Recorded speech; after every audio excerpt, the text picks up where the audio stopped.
Good evening to everybody. Today I am going to read next subsequent part of my autobiography, Moor Jibon Moor Kotha. Please listen. If anything wrong, excuse me for that. কিন্তু এইদৰে পানীত বহু সময় উপঙি থকা কামটো ইমান সহজ নহয়। বহুতৰ ক্ষেত্ৰত হয়তো সম্ভৱ নহ'বও পাৰে। ইয়াৰ কাৰণে যথেষ্ট শাৰীৰিক আৰু মানসিক কষ্টৰ আৰু চেষ্টাৰ প্ৰয়োজন। তাৰোপৰি প্ৰায় আবেলি সময়ত বাৰিষা কালত ৰবাব টেঙাৰে বল খেলি মন আৰু শৰীৰ আতিল আৰু কৰ্মপটু কৰিছিলোঁ। আমাৰ দিনত গাঁৱত বিজুলী বাতি নাছিল। কেৰাচিন তেলৰ চাকিৰেই পঢ়া শুনা কৰিছিলোঁ। তেতিয়া চফা আৰু ময়লা দুবিধ কেৰাচিন তেল আছিল। চফা তেলৰ দাম বেছি আৰু ঘৰৰ পৰিয়ালৰ সংখ্যা বেছি হোৱাত ময়লা কেৰাচিন তেলৰ চাকিতেই আমি পঢ়া শুনা কৰিছিলোঁ। অৱশ্যে ঘৰত ডাঙৰ ককাই এজন দুজনে চফা তেলৰ টেবুল লেম্পত পঢ়িবলৈ পাইছিল। ইয়াৰ মাজতে সময় উলিয়াই ফুল বৰশীত গোবৰ চালিৰ তলত থকা কেঁচু চিলাই খাল বিল পিটনি ডুবিত বৰশী টিপিয়াই ডাঙৰ মাগুৰ ডাঙৰ চেঙেলী গৰৈ মাছ ধৰিছিলোঁ আৰু বৌতি মাহীটিয়ে পকা অঙঠাত খৰিকাত দি আমাক সেই সাজপতি তৃপ্তিৰে খুৱাইছিল। দুৰ্গা পূজাৰ পিছতেই জাৰকালি আগমনৰ ইংগিত ধানবিলাকত গেৰেলি মেলিবলৈ আৰম্ভ কৰে। সন্ধিয়াৰ আগে আগে কুঁৱলীয়ে গোটেই গাঁও পথাৰ ঢাকি ধৰে। সেই সময়তে আমাৰ ৰাতিপুৱা স্কুল হৈছিল। খুব পুৱাতে নিয়ৰখনা বনপাতবোৰ গছকি গছকি কুঁৱলীত ধাননি পথাৰৰ লুংলুঙীয়া একা বেকা সৰু পথটোৰে স্কুললৈ গৈছিলোঁ। দুপৰীয়াৰ স্কুল ছুটীত ঘৰলৈ আহি গৰু চৰাবলৈ গৈ গধূলি ঘূৰিছিলোঁ। গৰু চৰাই থাকোঁতে চেঁচু খানি দুই হাতৰ তলুৱাত বা দুচটা ফুলাৰ মাজত চেপি চেঁচুৰ যুঁজ কৰিছিলোঁ। এজোপা চেঁচু গছত এটাৰ পৰা 4টা পৰ্যন্ত চেঁচু থাকে। চেঁচুবিলাক মাটিৰ প্ৰায় 1.5 ফুট পৰ্যন্ত তললৈ কম চেঁচুৰ ৰছাৰ সহায়ত গুচি যায়। খোলা আৰু হাতোৰাৰে চেঁচুবিলাক খানি উলিওৱা হয়। চেঁচু পমডাল খানি থাকোঁতে যেতিয়া ৰঙা টান মাটি পাওঁ তেতিয়াই গম পাওঁ চেঁচুটোৰ ওচৰ পাইছোহি আৰু ৰঙা মাটি ওলালেই ৰঙত এনেদৰে কৈছিলোঁ, ৰঙা মাটি খাই যা মোৰ চেঁচু ওলাই যা, ৰঙা মাটি খাই যা মোৰ চেঁচু ওলাই যা। চেঁচু খানি থাকোঁতে পমডাল যদি ছিগি যায় চেঁচুটো খানি উলিওৱা বৰ কষ্ট হয় আৰু কেতিয়াবা উলিয়াবও নোৱাৰোঁ। চেঁচুটো খাবলৈ ইমানেই মিঠা আৰু সোৱাদ তাক ভাষাৰে বৰ্ণনা কৰিব নোৱাৰোঁ। সেইকাৰণে আমি গৰখীয়াসকল চেঁচুৰ কাৰণে পাগল আছোঁ। চেঁচু খানি থাকোঁতে গৰুৱে ধান খালে আমাক ওচৰৰ ধানৰ গিৰিহঁতে খুব জোৰেৰে কেতিয়াবা কাণ তাহা আৰু কেতিয়াবা কাণতলীয়া চৰু দিছিল। কিন্তু চেঁচুৰ লোভত ধানৰ গিৰিহঁতৰ খঙলৈ কেৰেপ কৰা নাছিল। আমাৰ ঘৰৰ কাষেৰে বৈ যোৱা ৰূপজান জুৰিটি খৰালি হ'লে একেবাৰে শুকাই আঁঠুলৈকে পানী হয়। এই সময়তে আমি বছৰেকীয়া পৰীক্ষা দি মুক্ত মনেৰে ৰং ধেমালি কৰিছিলোঁ।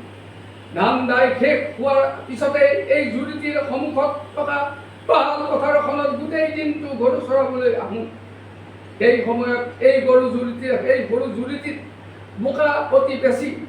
পানীৰ তলত বোকাৰ গাঁতবোৰত গৰৈ শিঙৰা পুঠি ইত্যাদি অধিক পৰিমাণে পোৱা গৈছিল। আমি পাল পাতি গৰু চৰাইছিলোঁ আৰু মাছ ধৰিছিলোঁ। জুৰিটোত মাছ থকা এটা এলেকা বাছি লৈছিলোঁ। এলেকাটোৰ পানীখিনি নিজান হ'ব লাগিব আৰু মাছবিলাকে বুৰণি আৰু পকনীয়া মাৰি থাকিব লাগিব।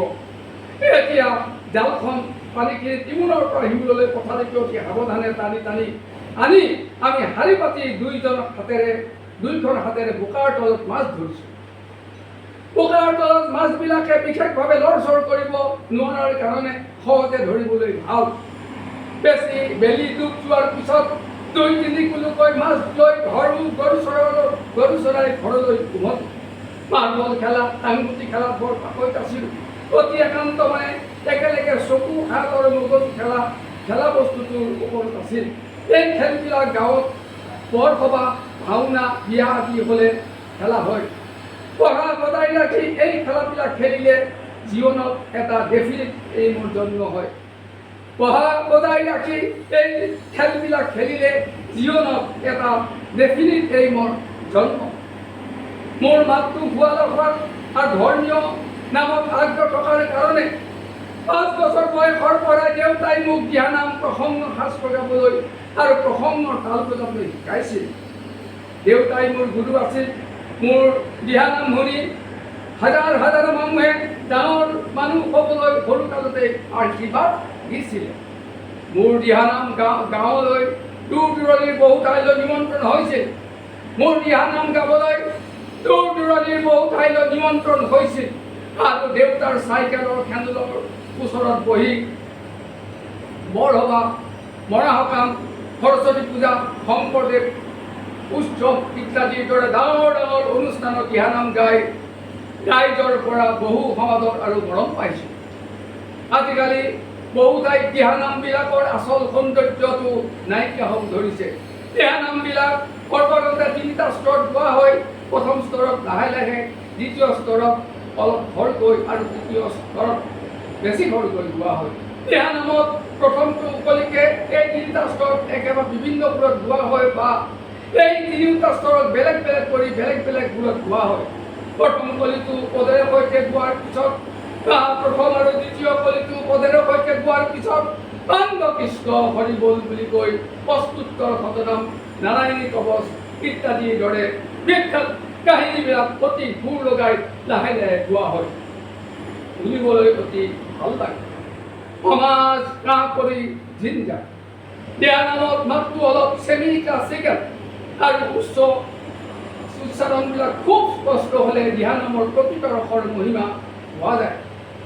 আকৌ এবাৰ কৈছোঁ, দিহানামত মাতটো অলপ চেমি ক্লাছিকেল আৰু উচ্চাৰণবিলাক খুব স্পষ্ট হ'লে দিহানামৰ প্ৰকৃত ৰসৰ মহিমা পোৱা যায়। মোৰ 5 বছৰ বয়সতে গোৱা প্ৰথম দিহানামটো আছিল এনেধৰণৰ। লক্ষ্মণে কাচিলে ধেনু ধৰি ৰাৱণে লৈ লৈ সীতা সৰি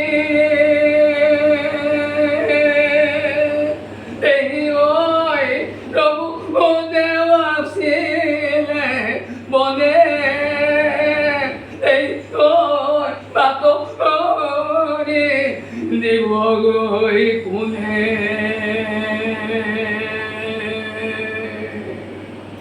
Here were people. Let me stop today. Another day, it's very interesting. I think most of you are happy. Especially, I am telling to the young generation.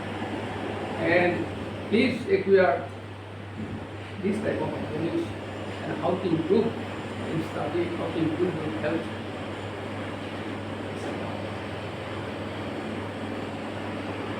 Thank you.